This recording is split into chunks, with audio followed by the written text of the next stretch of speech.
इस विदाई के दौरान हम सभी से कहेंगे अपने मुखारबिंद से बच्चों को परीक्षा के विषय में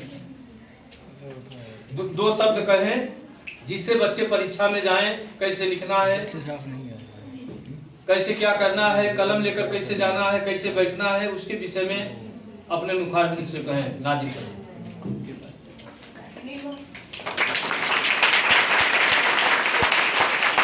उनको यही कहेंगे कि जो समय मिला है आपको उस समय की कीमत कीजिएगा।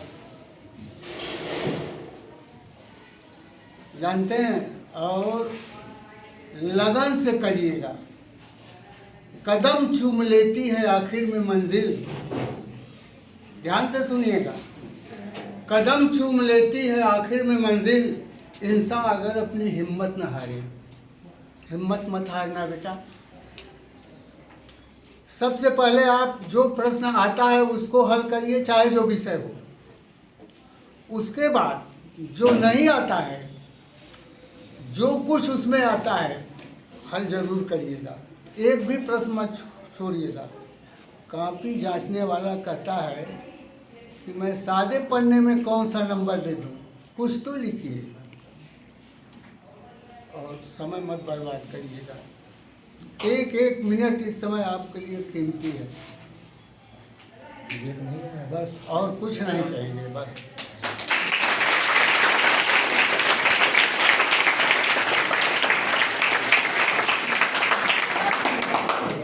तो सारे बच्चे पास होंगे। क्या लिखना है ये आपकी जिम्मेदारी है। अब उसमें मार्क बनाना है। अब मार्क हमको बनाना है, टॉप बनना है, टॉपर बनना है, परसेंटेज लाना है। एक समय था डिवीजन, और डिवीजन हट के आ गया परसेंटेज। आपका अच्छा परसेंट रहेगा तो आप अग्रसर आगे बढ़ेंगे। तो पास तो सब होंगे, लेकिन कैसे पास होंगे? सर जी ने कहा सादा पन्ना नहीं रहना चाहिए। कहना चाहेंगे यहाँ से जाने के बाद, जैसा कि अभी अमैन सर ने बताया कि समय का ध्यान रखेंगे और अपना घर पे अच्छे लगन से पढ़ाई लिखाई करेंगे, घूमेंगे नहीं। यहाँ पे जो भी समय गया, लेकिन घर पे अब जो है अच्छे से अपना पढ़ाई लिखाई करो और उनके साथ साथ तैयारी अच्छे से रखना, ताकि एग्जाम में अच्छे मार्क आए और तुम लोगों का भविष्य उज्जवल हो। और हमेशा ध्यान देना कि एक भी प्रश्न छूटना नहीं चाहिए। ध्यान देंगे बच्चे कि एक भी प्रश्न छोड़ना नहीं है। जो भी आ रहा है, जैसा भी आ रहा है, हर एक क्वेश्चन को करके आना है और अपने भविष्य को अच्छा बनाओ।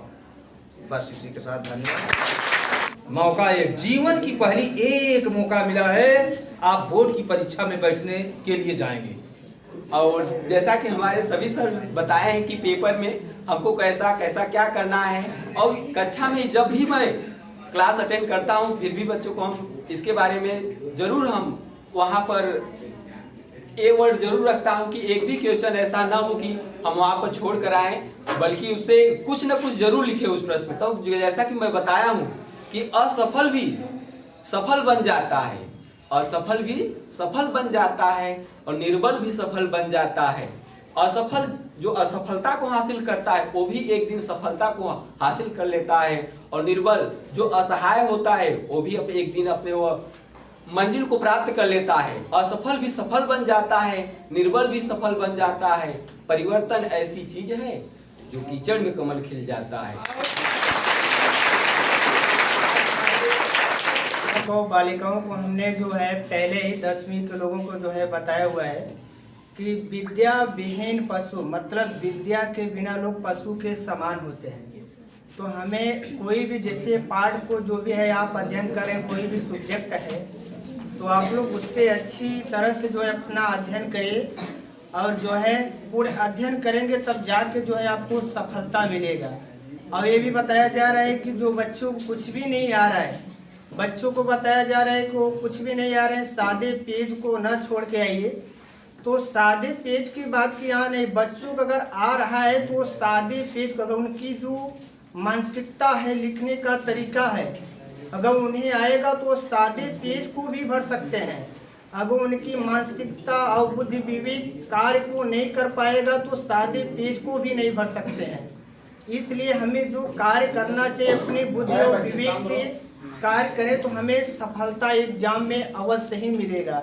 जैसे किसी ने खूब कहा इसमें कि जैसे जो जहाजों से टकराए उससे तूफान कहते हैं और तूफानों से जो टकराए उससे इंसान कहते हैं। तो हमें एक मनुष्य हैं तो हमें ऐसे संघर्षमय जीवन को भी जो अपने जीवन में जो है कोई भी ऐसी समस्या है जो हम उससे सॉल्व नहीं कर सकते हैं तो अपने जो भी मेहनत है अपने लगन के साथ मेहनत करिए, बाकी तो अपना कार्य जो है उसे करिए। बाकी इसी को जैसा नहीं बताया कि परीक्षा एक कठिन, मतलब कि परिश्रम करिए, परिश्रम करेंगे तो आगे बढ़ेंगे, सफलता मिलेगी। यदि पथ में कांटे न होते तो जीवन का आभास न होता, पथ में कांटे न होते तो जीवन का आभास न होता, मंजिल ही मंजिल रह जाती, मानव का इतिहास न होता। आरके सर को धन्यवाद देता हूँ कि ये संचालन कर रहे हैं और उनको मैं बधाई भी देता हूँ। बाद सबसे बड़ी बात यह आती है कि बताया गया कि जो बोर्ड का पेपर है, कहा गया लक्ष्य उसी को मिलता है जो कि धैर्य से काम करता है। तो बेटा यह कहना चाहते हैं कि धैर्य को कभी खोना मत। यदि धैर्य को खो दोगे तो आपको जो कामयाबी है वो मिल नहीं पाएगा। इसलिए कहा गया है कि गुरु कुम्हार शिष्य गड़गड़ काटे खोट, अंतर हाथ समार दे बाहर बाए चोट। जो गुरु होता है वो कुम्हार होता है जैसे, और शिष्य क्या होता है, घड़ा होता है। कहा गया गुरु कुम्हार शिष्य गड़गड़ काटे खोट, अंतर हाथ समार दे बाहर बाए चोट। कहने का मतलब यह है कि जो गुरु होता है वो शिक्षा सबको एक समान देता है, लेकिन जो जैसे ग्रहण किया, जैसे कुम्हार का जो घड़ा होता है, संग है हमारा तुम्हारा, तुम्हारा हमारा, जाओ बच्चे खुश रहना, ले लो आशीष हमारा, बस इतना ही संग है हमारा तुम्हारा। कोई बदल न पाया ये दस्तूर पुराना, कोई बदल न पाया ये दस्तूर पुराना। बस यही तो माँ बाप नहीं सेवा की उतना हम लोग विद्यालय में छोटेपन से लेकर बड़ेपन कर दिए। आज उस कगार पर आए हैं कि आज हम लोगों से यानी विदा हो रहे हैं, यानी जा रहे हैं। विद्यालय परिवार का आशीर्वाद है, अग्रसर वो आगे बढ़ें, आगे बढ़कर आगे पढ़ें और माँ बाप, गांव, देश या जिला जवार का जो है नाम रोशन करें। आपके भविष्य को लेकर मैं ज़्यादा कुछ तो नहीं बोलना चाहूँगा, थोड़ा सा ही बोलूँगा, लेकिन वो गंभीरता से लेना। आप लोग आपको कैसे क्या करना है क्या नहीं, मेरे अध्यापक द्वारा और मेरे गुरुजनों द्वारा तो बता ही दिया गया है। मैं आपको 2 लाइन बस ये करना चाहता हूँ, जो आपकी तैयारी होनी चाहिए परीक्षा को लेकर वो एकदम युद्ध स्तर पे होनी चाहिए। युद्ध स्तर मतलब जानते हो, जब आपको युद्ध लड़ने जाते हो तो उसके लिए पहले से प्री प्लान होता है ना, पहले से तैयारी होती है ना। हाँ, तो ये तैयारी आपकी युद्ध स्तर पे होनी चाहिए। अब एक तरीके से आप युद्ध लड़ने जा रहे हो। अब परीक्षा में ये तो पहली परीक्षा दे रहे हो, आपके लिए ये परीक्षा नहीं होगी, आपके लिए ये युद्ध होगा, क्योंकि ये परसेंटेज का जमाना है, परसेंटेज का जमाना है, कंपटीशन का जमाना है। आप जो है युद्ध लड़ने जा रहे हो। युद्ध में क्या होता है, जो सैनिक होती है, सैनिक होते हैं ढेर सारे, वो जो है ढेर सारी पहले से प्री प्लान, पहले से तैयारी करके जाते हैं। युद्ध में क्या होता है, जो सैनिक कमजोर पाया जाता है वो क्या, उसका क्या कर दिया जाता है, संहार कर दिया जाता है और वो विजय हासिल नहीं कर पाता है। लेकिन आप लोग युद्ध लड़ने जा रहे हो तो पहले से ही आप एकदम सशस्त्र का मतलब यहाँ पे जो है पूरी व्यवस्थाएं साथ और पूरी तैयारी के साथ जाएं। और जब आप मजबूत रहेंगे, आपकी जो धैर्य बल है, जो शौर्य बल है, अगर ये आपकी मजबूत रहेगी तो आप जो दुश्मन रूपी जो आपके प्रश्न ढेर सारे हैं उसका तब आप जो है संहार कर पाएंगे। और जैसा कि नाजिम सर ने बताया, बहुत अच्छा परिचय दिया समय का। जो एक सफल व्यक्ति होता है और एक असफल व्यक्ति होता है, उस सफल व्यक्ति के लिए भी 24 घंटे का दिन का 24 घंटे निर्धारण किया है विधाता ने, और जो असफल है उसके लिए भी 24 घंटे का ही क्यों सफल हो जाता है, क्योंकि वो 24 घंटे जो उसको उस 24 घंटों का कीमत जानता है, वो समय का सही सदुपयोग करना जानता है, इसलिए वो सफल श्रेणी में है। और असफल लोग तो उसको व्याख्यान करने की आप लोगों को जरूरत नहीं होती। तो मैं जो मेन चीज़ था आप लोगों को बता दिया गया है कि आप युद्ध लड़ने जा रहे हो, युद्ध स्तर पर तैयारी होनी चाहिए, ठीक। और मैं आपके उज्जवल भविष्य की कामना करते हुए मैं अपनी वाणी को यहाँ विराम देता हूँ। अभी जैसा कि आप लोगों ने देखा कि सभी टीचर्स ने कुछ न कुछ अपने मुखारबिंदु से बताया, और टोटल आपके एग्जामिनेशन को लेकर तो मैं कहना चाहूँगा कि पसीने की स्याही से लिखे पन्ने कभी कोरे नहीं होते। पसीने की स्याही से लिखे पन्ने कभी कोरे नहीं होते।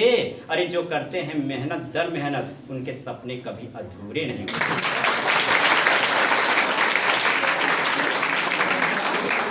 इसलिए आप लोग अपने मेहनत में कमी कभी मत आने देना, क्योंकि कमी आने दोगे तो उस ऊंचाई पर नहीं पहुंच पाओगे जिसके लिए आप लोगों ने सपना देखा है।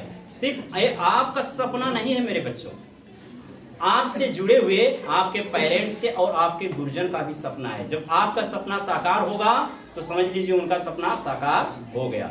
पहले सभी लोग अपने सपने को साकार करो, अपने सपने को बनाने का प्रयत्न करो। यहाँ पर आज पार्टिंग डे है, आज विदाई का दिन है। इस विदाई दिन के शुभ अवसर पर दो चीजें हैं, एक और तो दुख है लेकिन दूसरे ओर खुशी भी। अब कहोगे कि खुशी किस बात की है? दुख तो है कि आप लोग जो है इस विद्यालय से जा रहे हो, और इस बात के लेकर जो है दुख है, लेकिन खुशी इस बात की है कि हमारे बच्चे एक पड़ाव पार करने जा रहे हैं। यानी कि अब खुशी इस बात की है कि आप लोग जो है यहाँ से निकलकर और दूसरे स्कूल या कॉलेज में जाएंगे, वहाँ पर आप लोग शिक्षा ग्रहण करेंगे और फिर कंपेयर भी कर सकते हैं इस विद्यालय से और अदर विद्यालय से कि उसमें जो है कौन सा बेस्ट है। तो जहाँ गम है और वहाँ खुशी भी है, दोनों चीज़ें हैं। इसलिए इस बात के लिए कभी मत सोचना कि ज़िंदगी में कि आप लोग पीछे रहोगे। लाइफ में अगर मेहनत करते रहोगे तो sure and certain you will succeed in your life. It is 100% true. इसलिए कंटिन्यू, देखिए बेटा, कंसिस्टेंसी इज वेरी इंपॉर्टेंट। निरंतरता बहुत ही जरूरी है। यदि आपके अंदर कंसिस्टेंसी नहीं है तो आप लाइफ में आगे नहीं बढ़ सकते। इसलिए रोज पढ़िए।